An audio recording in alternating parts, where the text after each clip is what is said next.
Good morning to all our beautiful subscribers all over the globe. This is Amazing Channel. Remember, of course, latest and I'm Mr. Today we are in Bruford again. This is one of the latest feeder routes under construction. As you can see, Bruford is a top target. Bruford is a priority with regards to the construction of roads and feeder roads. Bruford is a major beneficiary. However, Bruford is strategically located and Bruford is very important. And Bruford is one of the oldest villages around. So Bruford is over 500 years old. Yeah. So this is where the work has stopped for now. So we'll be taking you through all the way to the main road, and you will be given all the updates with regards to the latest developments. If you are new on this channel, don't forget to click the subscription button and click the notification bell so as to get all the subsequent content we'll be posting on this channel. That not having cars bumping over one another because of space, especially when it comes to trucks. Yeah. So this is Bruford. Yeah, something like Gavi apartment. This is amazing. We have to stop here. We have to stop. It says Gavi apartment. The numbers are there. The people without the knowledge of their past history, origin, and culture is like a tree without roots. It's amazing.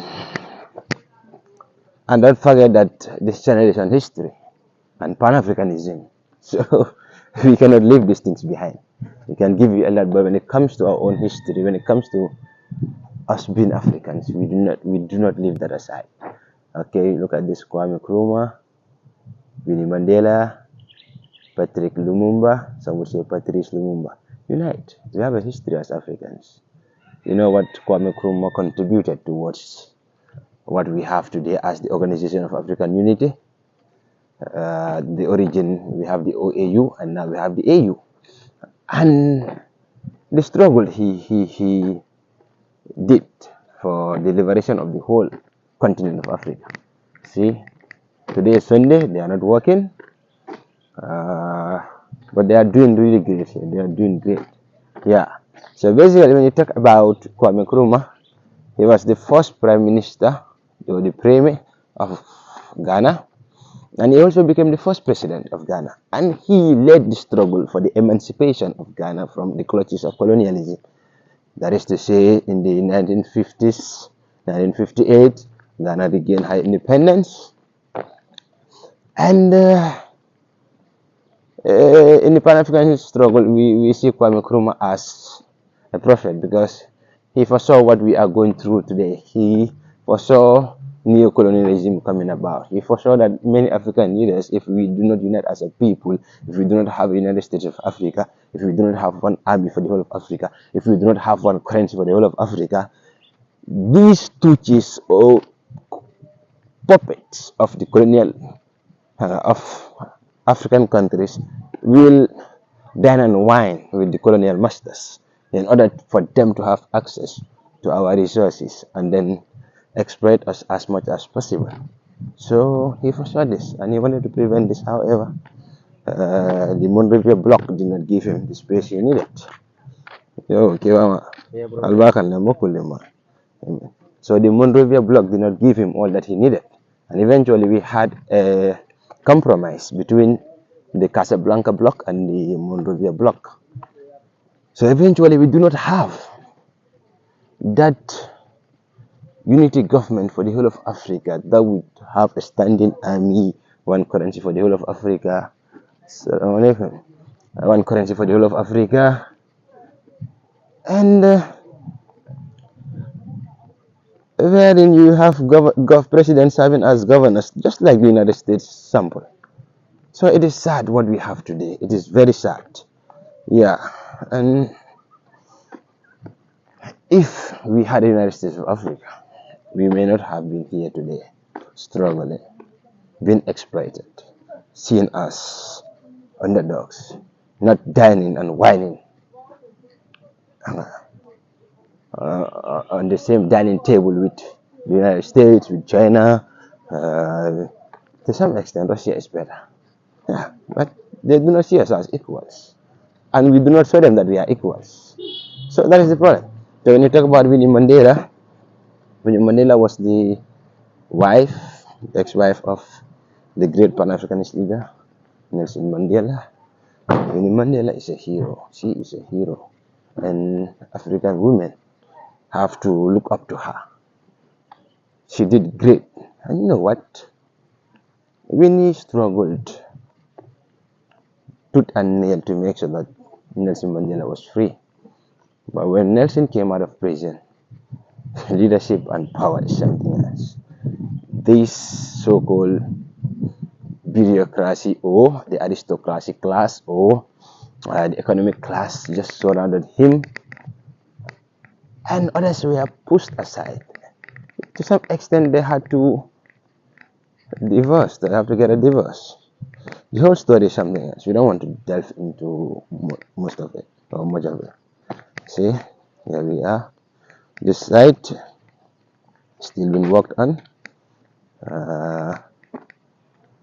This is the other side. Things are in full gears. The IC is also on. The thickness of this road is something else too. The thickness is good. The thickness is good. Yeah, I think they are doing a good job. They are doing a good job. Yeah. And you also have Winnie Mandela wanted Africans to take revenge because she saw firsthand what the apartheid system did to the South Africans. Gambia home letting, mountain residents, 4 villas for rent. Yeah, we have an incoming car. Let's move away.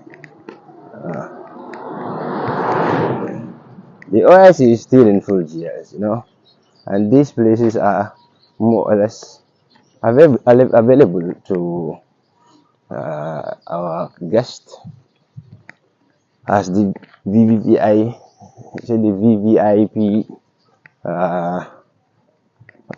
hotel is not ready, so they have to improvise. Yeah, so you can see the thickness of the road. It is very thick. As I was saying, Winnie Mandela wanted the South Africans to take revenge. They can go and attack these people, do to them that which they had done to them. You see, but Nelson Mandela wouldn't take that. He was willing to forgive and then move on. Yeah, women are more emotionally present than men. So, no wonder they did not see eye to eye eventually. Yeah, but they are still great to us. We still love them. We admire them. We admire the resistance that they had. We admire all that they did for the people of South Africa. And today, South Africa is somewhere around the globe. South Africa has one of the biggest economies in Africa, if not the biggest.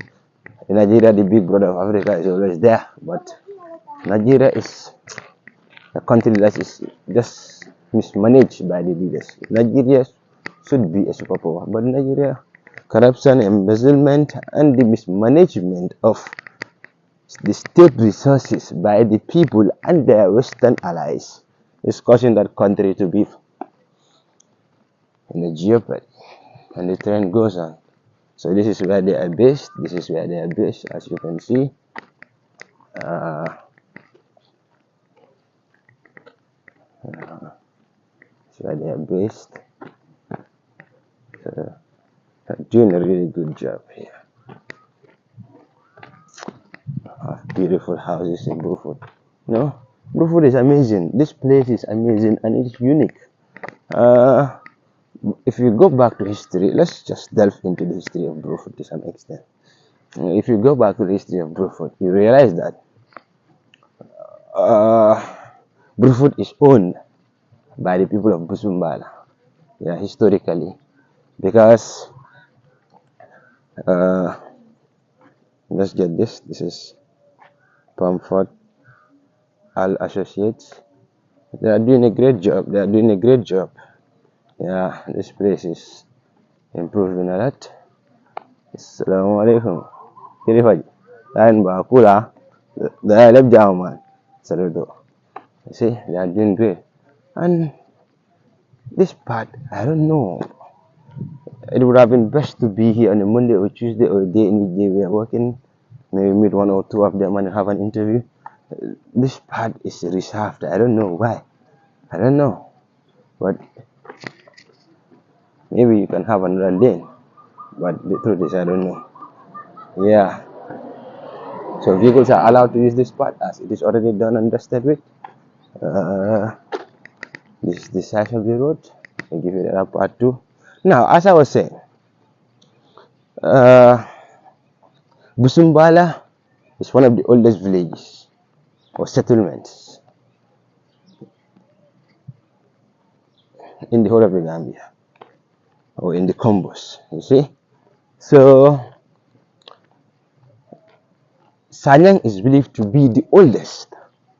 However, when the people of Busumbala existed, when they were there, they never thought that Sanyang existed. However, there was a hunter who went hunting and he realized that there was a civilization, that people existed in Sanyang. Historically, it is believed that even Sahabas went to Sanyang. So Sanyang is believed to be the oldest settlement in this area. However, let's come back to Brufut and the relationship that Brufut has with Busumbala. Busumbala before Islam had a shrine that they would go to and sacrifice for their gods or to their gods. That shrine is now known as Sadamentare in Brufut here. So by that time there was nothing, like people were not living in Brufut. So annually the king or kings, subsequently as it goes from one reign to another, would come to Brufut and then offer sacrifices to their gods. That is Sadamentare. After some time, there came about a man from Mali who is famously known as Kodia Musa Susu, who is also believed to be the first man to have a guitar. So that musical instrument that whenever the string starts playing, manipulates a generation, is believed to be from the Gambia, Sadamentare here. That is one of the theories that have been proved by historians and griots. Now, when Korea Musa came to Busumbala, because it is believed that he had a dream when he was in Mali, that which he sought for, his success basically, is from the Gambia here. So he saw signs wherein he will go to a point where he will see carcasses on a tree. That is a sign, you see. So he did not relent. That was why he left Mali. Here we are at the road. This is the Brufut. Is it the Gamtel or Nawek Johnson? Yes, this is Gamtel Johnson. So this is the route that leads straight to the Brufut major settlement. You can get to the market, the mosque, and even Suba. The family of the Suba, they call it. Suba is known to be the custodians of Sadamentare. We just touch on that history. Now we have gone to the end of the road. What is happening here? What is happening here? You cannot be serious. Don't tell me this what is happening to this feeder road. No, this is very serious. This cannot be happening. What is going on here?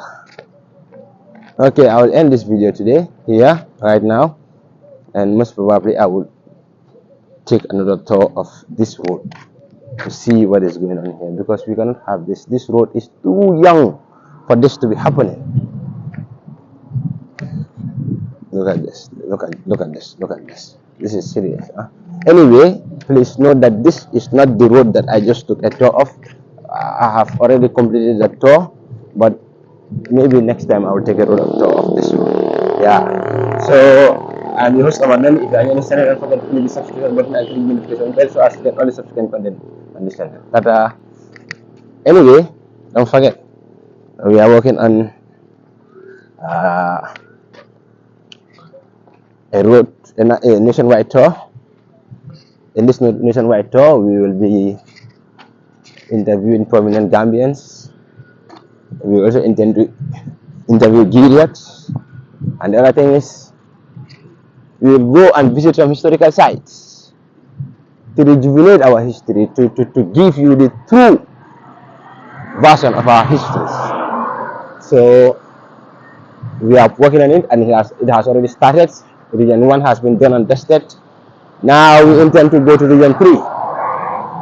So we need your support. Please support us in cash or in kind, in any way possible, as transversing this country is not easy, and we need the financial assistance we can get. So if you want to support us in any way, you can donate to us through our Wave account. That is the 3615018. We'll have everything stated, and our AGIB Bank account all will be indicated.